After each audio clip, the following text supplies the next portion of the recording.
إن الحمد لله نحمده ونستعينه ونستغفره ونعوذ بالله من شرور أنفسنا ومن سيئات أعمالنا من يهده الله فلا مضل له ومن يضلل فلا هادي له وأشهد أن لا إله إلا الله وأشهد أن محمدا عبده ورسوله أما بعد فأعوذ بالله من الشيطان الرجيم بسم الله الرحمن الرحيم يا أيها الذين آمنوا اتقوا الله حق تقاته ولا تموتن إلا وأنتم مسلمون يا أيها الناس اتقوا ربكم الذي خلقكم من نفس واحدة وخلق منها زوجها وبث منهما رجالا كثيرا ونساء واتقوا الله الذي تساءلون به والأرحام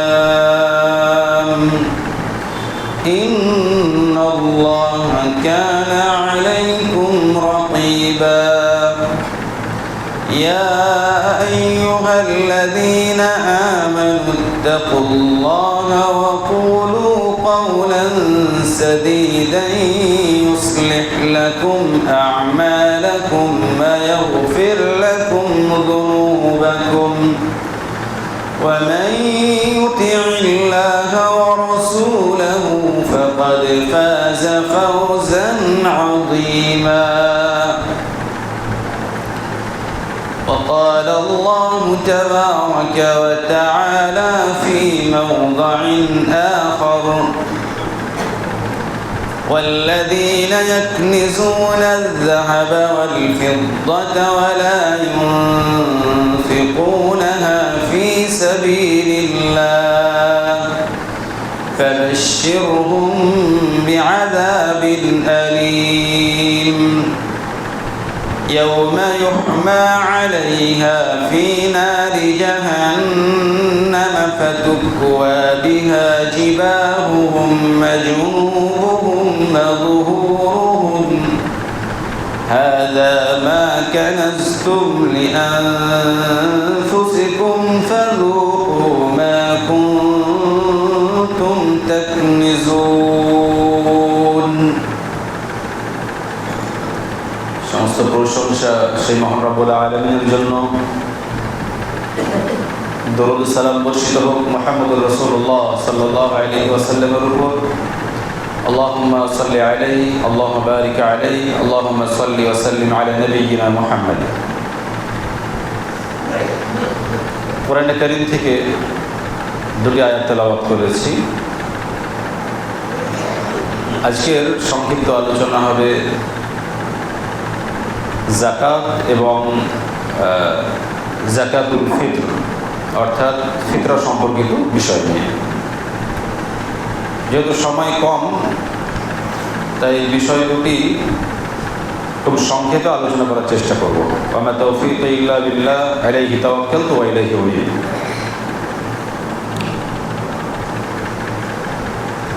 আমরা যাকাত এবং যাকাতুল ফিতর এই দুটো বিভিন্ন রকমভাবে আমরা আদায় করে থাকি এবং এই দুটোর যে যাকাত এবং যাকাতুল ফিতর এই দুটো সম্পর্কে আমাদের প্রত্যেকের ধারণা আছে যে যাকাত কাকে বলে, যাকাতুল ফিতর কাকে বলে।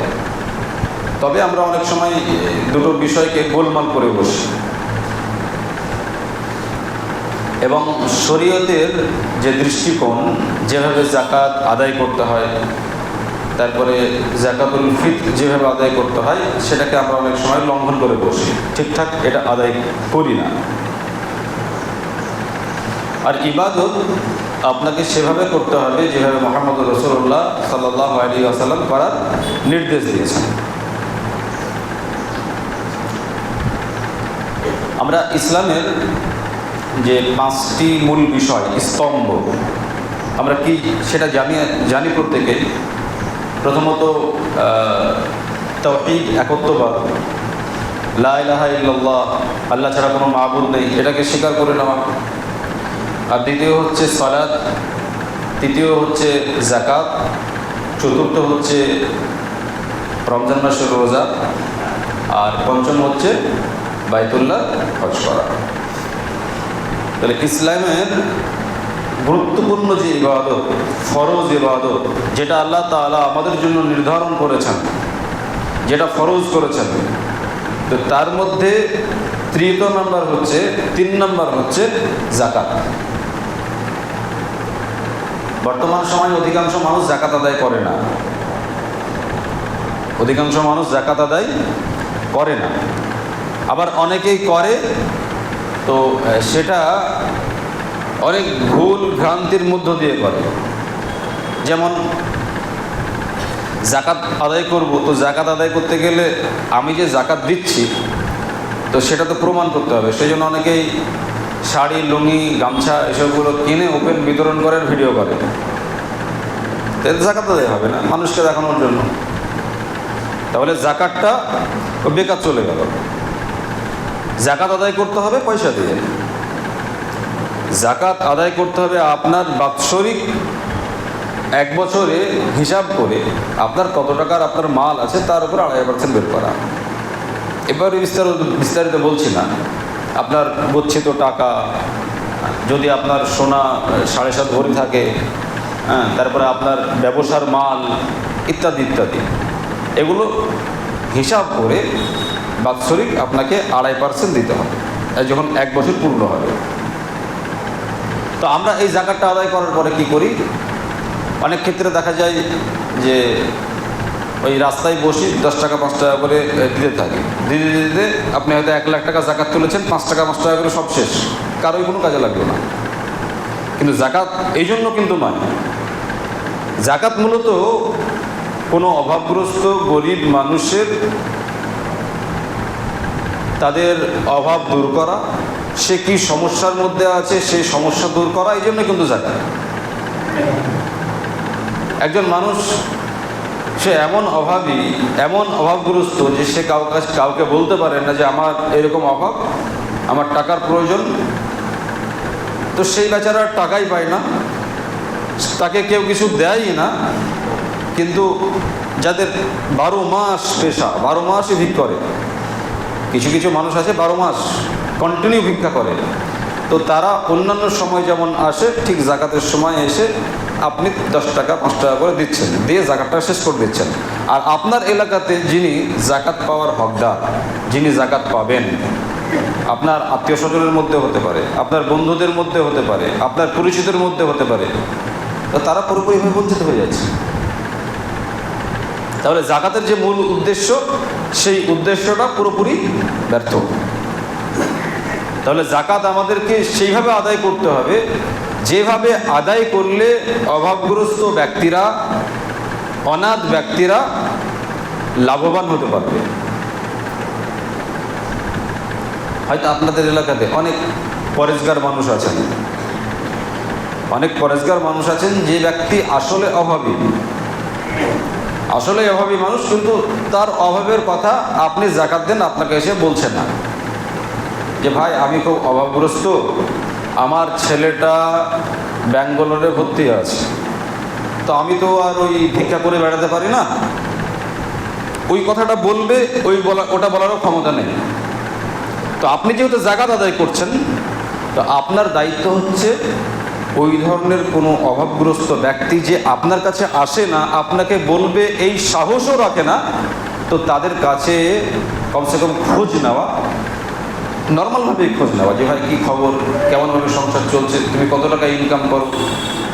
এবার আপনি তাকে তার অভাবের জন্য তাকে আপনি জাকাত দেন, কিন্তু তাকে এটা বলার প্রয়োজন নেই যে তোমাকে আমি 10,000 টাকা জাকাত থেকে দিলাম, কারণ সে তো চায় না, সে তো বলে না।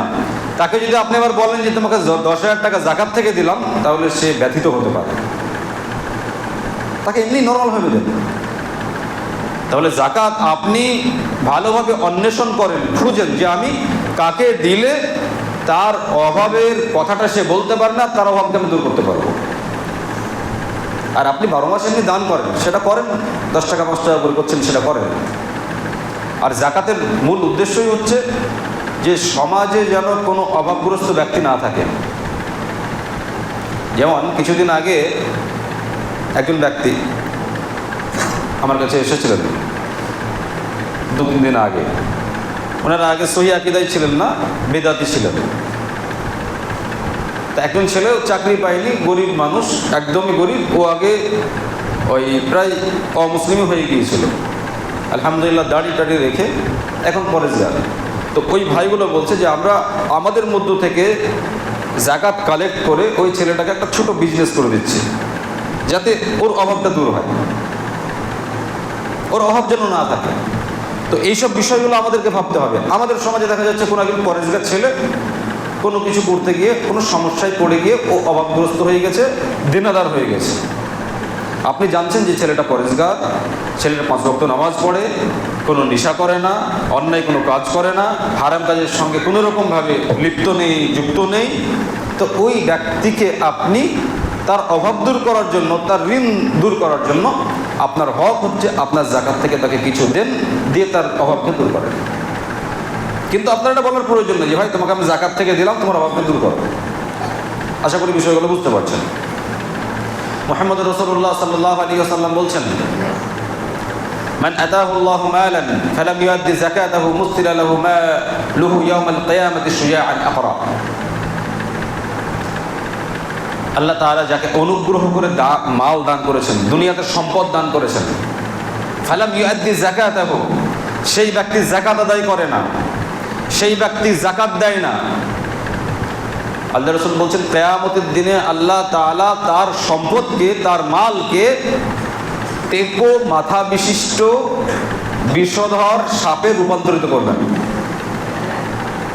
আপনি অনেক টাকার মালিক, কোটি কোটি টাকার মালিক, আপনার উপরে জাকাত ফরজ, কিন্তু আপনি জাকাত আদায় করেন না। আল্লাহ রাসূল বলছেন কিয়ামতের দিনে তার সেই সম্পদকে, তার সেই মালকে টেকো মাথা বিশিষ্ট সাপে রূপান্তরিত করবেন। টেকো মাথা বিশিষ্ট সাপ মানে তার সাপ, সেই সাপের বিষ এত তীব্র হবে যে বিষের তীব্রতায় তার মাথা টেকো মাথা বিশিষ্ট হবে। শুজাআন আকরা লাহু যাবিবাতান, আর তার চোখের উপরে 2টো কালো দাগ থাকবে। ইউতাউবিকুহু ইয়াওমাল কিয়ামা, কিয়ামতের দিনে তার গলায় ওই সাপটাকে জড়িয়ে দেওয়া হবে। কোন সাপটাকে? যে সাপটাকে তার ধনসম্পদ, যেহেতু সে জাকাত দেয়নি ধনসম্পদের ওপরে, আর সেই ধনসম্পদের জন্য আল্লাহ তাআলা সেই ধনসম্পদের ওপরে একটা সাপকে বানাবেন, যে সাপটার বিষের জন্য মাথায় টাক থাকবে, টেকো মাথা বিশিষ্ট হবে, সেটাকে তার গলায় আল্লাহ তাআলা জড়িয়ে দেবেন। আর তার 2টো ঠোঁটকে কামড়িয়ে ধরে বলবে যে আমি হচ্ছে তোমার মাল, তুমি জাকাত দাওনি, আর সেই জাকাত না দেওয়ার জন্য আমি তোমার মাল, এখন তোমাকে আমি ধ্বংস করছি। আল্লাহ তাআলা বলছেন ওয়ালা ইয়াহসাবান্নাল্লাযীনা ইয়াবখালুনা বিমা আতাহুমুল্লাহ মিন ফাদলিহি হুয়া খায়রুল লাহুম বাল হুয়া শাররুল লাহুম সায়ুতাওয়াকুনা মা বাখিলু বিহি ইয়াওমাল কিয়ামা। আল্লাহ তাআলা যাদেরকে অনুগ্রহ করে, দয়া করে মাল দান করেছেন, আর সে তাতে খরচ করে না, আল্লাহর রাস্তায় ব্যয় করে না, জাকাত দেয় না, তো ও মনে করছে এর মধ্যে কল্যাণ আছে। হুয়া শাররুল লাহুম, এতে কল্যাণ নেই, বরং ওতে ওর জন্য ক্ষতি রয়েছে। কিয়ামতের দিনে ওই মালকে আল্লাহ তাআলা টেকো মাথা বিশিষ্ট সাপ বানাবেন, আর ওর গলায় জড়িয়ে দেবেন এবং তাকে ধ্বংস করতে থাকবেন। সম্মানিত উপস্থিতি, জাকাত যে সবাই দেবে এটা সবার ভাগ্যে জোটে না। কারণ হল অনেক মানুষ আছে কোটি কোটি টাকার মালিক, সম্পত্তির শেষ নেই, কিন্তু এত বখিলের বখিল, এত কৃপণ যে সে নিজের জন্য কিছু খরচ করতে গেলে চিন্তা ভাবনা করে যে আমি এটা করলে আমার খরচ হয়ে যাবে। সে জাকাত দিবে কি করে? তার যদি 1 কোটি থাকে তাহলে 1 কোটি থেকে 2.5 লাখ টাকা দিতে হবে। তো ও পরিবারের জন্য 2.5 লাখ টাকা খরচ করতেই দ্বিধাবোধ করে যে আমার পরিবারের জন্য আমি খরচ করব, প্রয়োজন আছে, ওটার জন্যই ও চিন্তিত হয়ে যায় মাল কমে যাবে বলে। তো ও জাকাত দিবে কি করে? আল্লাহ রাসূল বলছেন, লাইসাল গিনা আন কাসরাতিল আরাজ ওয়ালাকিন্নাল গিনা গিনান নাফস। সেই ব্যক্তি বড় লোক না, সেই ব্যক্তি ধনী না যার অনেক আছে, অনেক সম্পদ আছে, টাকা পয়সা আছে। তো ওই ব্যক্তিকে আল্লাহ রাসূল বলছেন ওই ব্যক্তি কিন্তু ধনী না। ধনী হচ্ছে ওয়ালাকিন্নাল গিনা গিনান নাফস, যে ব্যক্তির অন্তরটা ধনী, এই ব্যক্তিই হচ্ছে প্রকৃত বড় লোক, এই হচ্ছে ধনী। যার অন্তর প্রশস্ত, এই হচ্ছে ধনী। দেখবেন অনেক ক্ষেত্রে একজন গরিব মানুষ, সে সারাদিনে 200 টাকা ইনকাম করে ও জাকাত দিতে পারে না ঠিক, কিন্তু দিন শেষে 10 টাকা 20 টাকা দান করে। কিন্তু একজন কোটিপতি মানুষ ও দিন শেষে 10 টাকা 20 টাকা দান করতে গেলেও চিন্তা ভাবনা করে যে আমি যদি 20 টাকা দান করি তো এই 20 টাকা দিয়ে তো আধা কিলো কলা হবে, এই 20 টাকা দিয়ে তো আমার 1 কিলো শসা হবে। মানে এতই বখিল, সে 10 টাকা দান করতে গিয়ে পর্যন্ত কুণ্ঠিত হয়, চিন্তা ভাবনা করে যে আমি এটা দিলে কমে যাবে। মুহাম্মদ রাসূলুল্লাহ সাল্লাল্লাহু আলাইহি ওয়াসাল্লাম বলছেন এর অনেক থাক, কিন্তু এই বড় লোক না, এই হচ্ছে কপাল পোড়াই বড় লোক না। বড় লোক সেই যার অন্তরটা বড় লোক, যে লোকটা বলে যে আমার এলাকাতে আমার পরিচিত কত মানুষ গরিব আছে, আল্লাহ তাআলা আমাকে যদি ওই সম্পদ দান করতেন যে সম্পদ একজন বখিলকে দান করেছেন, তাহলে আমি ওই সম্পদ থেকে আমি এই গরিব মানুষদেরকে দান করতাম। তো এই লোকটা নাই, এই নিয়ত করছে দেওয়ার জন্য, তো এই লোকটা বড় লোক। আর যার অনেক আছে, দেয় না, বখিল, একদম মাখিচুস, এই ব্যক্তি বড় লোক না। আছে শুধুমাত্র বখিল, সব রেখেই চলে যাবে। মুহাম্মদুর রাসূলুল্লাহ সাল্লাল্লাহু আলাইহি ওয়াসাল্লাম বলছেন, যে ব্যক্তির অনেক ধন সম্পদ আছে আর ধন সম্পদকে আল্লাহর রাস্তায় ব্যয় করে না, যাকাত বের করে না, কিয়ামতের দিনে আল্লাহ তাআলা ওই বখিল ব্যক্তির গলায় সাপকে জড়িয়ে দেবেন। যে ধন সম্পদের পরিবর্তে আল্লাহ তাআলা সাপ তৈরি করেছেন, বিষাক্ত সাপ, ওর গলায় থাকবে, 2 ঠোঁটকে কামড়িয়ে ধরে বলবে আমি হচ্ছে তোমার মাল, আমি হচ্ছে তোমার ধন সম্পদ, কেন যাকাত আদায় করবে? দেখো কত মজা লাগে। এখন দেখো আল্লাহ তাআলা সূরা তাওবা আয়াত নম্বর 34 এবং 35 এর মধ্যে বলছেন, ওয়াল্লাযীনা ইয়াকনিজুনা আয-যাহাবা ওয়াল ফিদ্দাতা ওয়া লা ইউনফিকুনাহা ফী সাবিলিল্লাহ ফাবাশশিরহুম বিআযাবিন আলীম ইয়াওমা ইউহমা আলাইহা ফী নারি জাহান্নাম ফাতুকওয়া বিহা জিবাহুহুম ওয়া জুনুবুহুম ওয়া যুহুরুহুম হাযা মা কানাজতুম লিআনফুসিকুম ফাযুকু মা কুনতুম তাকনিজুন। যারা সোনা এবং চাঁদিকে গুছিয়ে গুছিয়ে রাখে, ওয়ালা ইউনফিকুনাহা ফী সাবিলিল্লাহ, এবং আল্লাহর রাস্তায় খরচ করে না, ফাবাশশিরহুম বিআযাবিন আলীম, হে মুহাম্মদ সাল্লাল্লাহু আলাইহি ওয়াসাল্লাম তুমি তাদেরকে যন্ত্রণাদায়ক শাস্তির সুসংবাদ দাও। যারা সোনা চাঁদিকে গুছিয়ে গুছিয়ে রাখে, আল্লাহর রাস্তায় ব্যয় করে না, খরচ করে না, কমে যাবে বলে ভয় করে, ওদেরকে সংবাদ দাও ভয়ঙ্কর শাস্তির, যন্ত্রণাদায়ক শাস্তির তাদেরকে সংবাদ দাও। ইয়াউমা ইউহমা আলাইহা ফী নারি জাহান্নাম ফাতুকওয়া বিহা জিবাহুহুম ওয়া জুনুবুহুম ওয়া যুহুরুহুম, যেদিন তাদের সম্পদগুলোকে আগুনে উত্তপ্ত করা হবে। ফাতুকওয়া বিহা জিবাহুহুম, এবং সেই সম্পদকে, তার চাঁদিগুলোকে, তার সোনাগুলোকে উত্তপ্ত করার পরে তার কপালে, তার পার্শ্বদেশে, তার পিঠে দাগ দেওয়া হবে, ছেঁকা দেওয়া হবে, আর বলা হবে হাযা মা কানাজতুম লিআনফুসিকুম ফাযুকু মা কুনতুম তাকনিজুন, এটাই হচ্ছে তোমার মাল, যেটা নিজের জন্য গুছিয়ে গুছিয়ে রেখেছিলে, এখন তুমি বোঝো এর স্বাদ কতটা। সম্মানিত উপস্থিতি, যদি বখিলতি করেন, কৃপণতা করেন, আল্লাহর রাস্তায় খরচ করতে ভয় করেন যে আমার কমে যাবে, তাহলে আপনি আল্লাহ তাআলার বিধানকে লঙ্ঘন করেন, আল্লাহ তাআলার বিধানকে আপনি অপছন্দ করেন, আপনার আল্লাহ তাআলার বিধানের প্রতি বিশ্বাস নেই। আপনি যাকাত দেবেন, 100% আপনার সম্পদ বাড়বে, কারণ আমি দেখেছি যারা জাকাত আদায় করে তারা প্রতি বছর নেক্সট বছর তার থেকে বেশি দেয়। এবছর কেউ 10,000 জাকাত দিয়েছে, পরের বছর 15,000 দেয়, তার মানে মাল বেড়েছে বলে বেশি দিচ্ছে। এবছর কেউ 20,000 দিল, পরের বছর 25,000 22,000 দিচ্ছে। তার মানে আল্লাহর রাস্তায় খরচ করেছে, আল্লাহ তাআলা তার ব্যবসায় উন্নতি দিয়ে তাকে বাড়িয়ে দিয়েছেন, পরের বছর জাকাত বেশি দিতে পারছে। আর যে বখিল সে সবসময় চিন্তায় থাকে যে কমে যাবে আর কমতেই থাকে, ওর কোনো সময় বাড়ে না। সম্মানিত উপস্থিতি, যদি আল্লাহ তাআলাকে ভয় করেন তাহলে জাকাত হচ্ছে ইসলামের একটি ফরজ রুকুন। এই ফরজ রুকুন আপনাকে আদায় করতে হবে। আদায় যদি না করেন তাহলে কিয়ামতের দিনের শাস্তির জন্য আপনাকে অপেক্ষা করতে হবে। জাকাত সম্পর্কিত আরও একটা ছোট কথা, সেটা হচ্ছে জাকাত আমরা প্রত্যেকেই বিশেষ করে আদায় করছি, আমরা ভেবে বসে আছি যে আমাদের কাছে যারা আসে তাদেরকে দিয়ে দেব, ব্যাস আমাদের ছুটি। এতে কিন্তু জাকাতের পুরোপুরি হক আদায় হবে না। আপনাদেরকে একটা কথা মাথায় রাখতে হবে, যে সেটা হচ্ছে জাকাত আপনি দেবেন সঠিক জায়গায় দিচ্ছেন কি না এই ব্যাপারে আপনাকে বিষয়টা মাথায় রাখতে হবে। আপনি দোকানে বসে আছেন আর সবাই চেক নিয়ে চলে আসছে, আসসালামু আলাইকুম, অমুক মাদ্রাসা থেকে এসেছি, অমুক মাদ্রাসা থেকে এসেছি। আপনি চিনেন না, জানেন না, সবাইকে 10 টাকা করে দিয়ে দিচ্ছেন। আপনার টাকা নিয়ে গিয়ে ইসলামের বিরোধিতা করছে, আপনার টাকা নিয়ে গিয়ে ও বিদআত করে আর বলে যে যারা আহলে হাদিস এরা হচ্ছে কাফের, এদের সঙ্গে আমাদের মেয়ের বিবাহ দেওয়া হারাম। অথচ আপনার কাছ থেকে 10 টাকা নিয়ে গেছে চলা, আপনার কাছ থেকে 10 টাকা নিয়ে গেছে আর ওর মাদ্রাসায় গিয়ে পড়ায় যে ওরা নামাজ চুরি করে 11 রাকাত নামাজ পড়ে, অথচ টাকা নিয়ে গেছে আপনার কাছ থেকে জাকাতের টাকা। তাহলে আপনার টাকা নিয়ে গিয়ে ও ইসলাম বিরোধী কথাবার্তাগুলো শেখায়, আর আপনি বলছেন যে চাইতে আসে কি করব।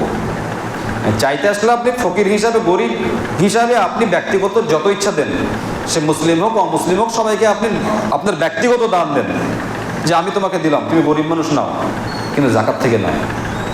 জাকাত আপনি দেবেন আর আপনার টাকা নিয়েও গিয়ে বিদআত করবে, আর আপনি যেটা সহি মানে ইসলামের কাজ, যেটা মুহাম্মদুর রাসূলুল্লাহ সাল্লাল্লাহু আলাইহি ওয়াসাল্লাম করেছেন, তার বিরোধিতা করবে। এতে কি জাকাত আদায় হবে? আপনি জানেন যে অমুক অমুক মাদ্রাসা, সেখানে সঠিকভাবে পড়ানো হয়, সেখানে গরিবরা পড়ে, আপনি জানলেন, আপনি সেখানে নির্দিষ্টভাবে দিলেন, তাদেরকে চেনেন, ভিন্ন বিষয়। কিন্তু যে আসবে ঢালাওভাবে আপনি দিয়ে চলে যাবেন জাকাতের টাকা থেকে, এতে আপনার জাকাত আদায় সঠিকভাবে হবে না। আর আরেকটা বিষয় হচ্ছে আমাদেরকে একটা সিস্টেম বজায় রাখতে হবে। এতে বিশেষ করে আমাদেরকে খুব লজ্জিত হতে হয়, আমাদেরকে খুব খারাপ লাগে। রমজান মাস আছে, বিভিন্ন জায়গার আলেম, বিভিন্ন জায়গার ব্যক্তিরা এসে টাউনে যেসব দোকানগুলো আছে একদিক থেকে সালাম দিতে ঢুকে আর কালেকশন করতে করতে চলে যায়। এবং এটাও দেখা যায় যে অনেক অমুসলিম দোকানে ঢুকে আসসালামু আলাইকুম, অমুক মাদ্রাসা থেকে এসেছে। তাহলে অমুসলিমদের কাছে কি মেসেজ যায়? যে এরা মাদ্রাসা চালায়, দোকান এরকমভাবে ভিক্ষা করে।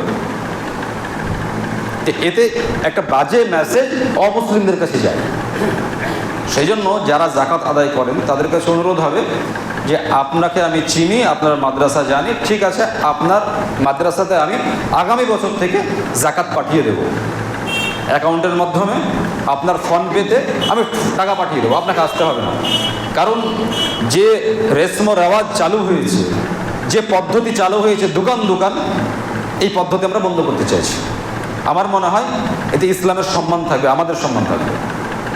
সেই জন্য ঢালাওভাবে সবাই আসবে চেক নিয়ে, এটাকে বন্ধ করার চেষ্টা করতে হবে এবং চেষ্টা করতে হবে যে সঠিক জায়গায় জাকাতের টাকা পৌঁছে দেওয়া। কারণ এতে ইসলামের জন্য খারাপ মেসেজ অন্য জায়গায় যাচ্ছে।